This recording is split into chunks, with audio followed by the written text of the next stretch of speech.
Le 5 juin 2019, à Lausanne, le département de la Haute-Savoie et ses partenaires clôturaient le projet baptisé Autonomie 2020. En 2016, ce programme avait vu le jour à Évian, soutenu par le comité de suivi du programme européen de coopération transfrontalière Interreg France-Suisse. Autonomie 2020 a pour objectif le développement des technologies innovantes favorisant l'autonomie des personnes âgées. C'est parti d'une idée que nous avions au sein de la direction, c'était de se dire que les outils technologiques pouvaient nous aider, qu'ils étaient très peu utilisés par les personnes âgées au domicile.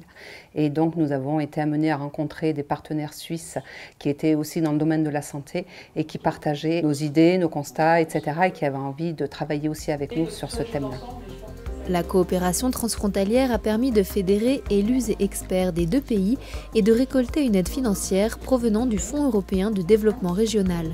Côté français, le département de la Haute-Savoie est chef de file de ce projet ambitieux et souhaite que les technologies de demain répondent mieux aux besoins d'une population vieillissante.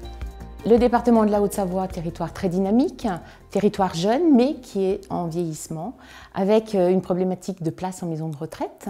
Et l'idée est aussi de développer ces stratégies, ces nouvelles technologies pour permettre aux gens de rester à domicile le plus longtemps possible, parce qu'on sait, en France comme en Suisse, que c'est le souhait numéro 1 de toutes les personnes âgées. Fédérer un petit peu la silver economy.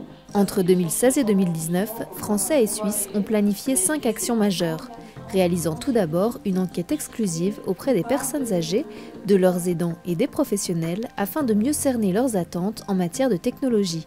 La sécurité est ressortie comme l'un des enjeux majeurs pour les personnes qui souhaitent rester à domicile, notamment la prévention des chutes.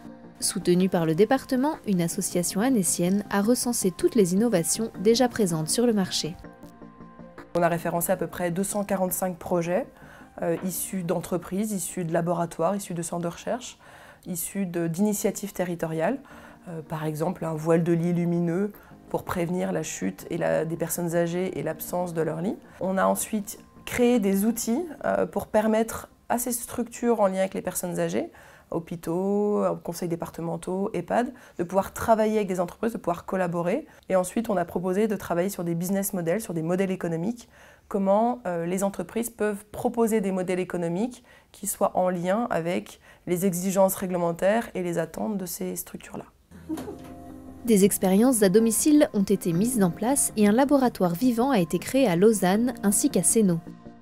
Ces lieux, aussi appelés Senior Lab ou Living Lab, permettront les échanges entre professionnels et principaux intéressés afin de travailler ensemble sur les problématiques que rencontrent les personnes âgées. C'est une démarche originale dans le sens où elle est un peu comme la recherche-action, elle est bottom-up, elle part des usagers, elle part des personnes et de leurs soucis à eux et pas ceux que l'on pense qu'ils ont.